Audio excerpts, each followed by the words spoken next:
Transition from high entropy to conventional alloys. Which are better? In this presentation, our goal is to offer you a quick summary of the research and conclusions. Please follow the links to review the research in further details. Thanks to all the authors and publishers for making this research public, thereby advancing science and innovation. Please like, share, and subscribe.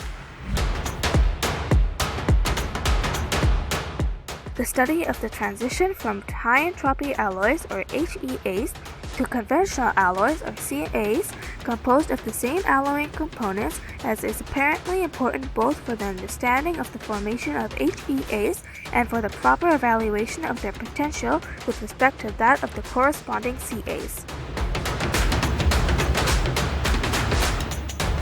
However, this transition has thus far been studied in only two types of alloy systems: crystalline alloys of iron-grouped metals, such as Cantor alloy and its derivatives, and both amorphous and crystalline alloys, Te-TL, of early and late transition metals. Here, the researchers briefly overview the main results from the transition from HEAs to CAs in these alloy systems, and then present new results for electronic structure studied with photoemission spectroscopy and specific heat, atomic structure, thermomagnetic, and mechanical properties of A-TE-TL and Cantor-type alloys.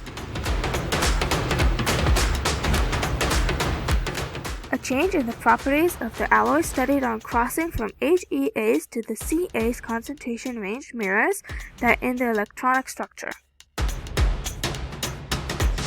Composition of the alloys having the best properties depending on the alloy system and the property selected. This emphasizes the importance of knowing the electronic structure for the design of the new compositional complex alloys with the desired properties.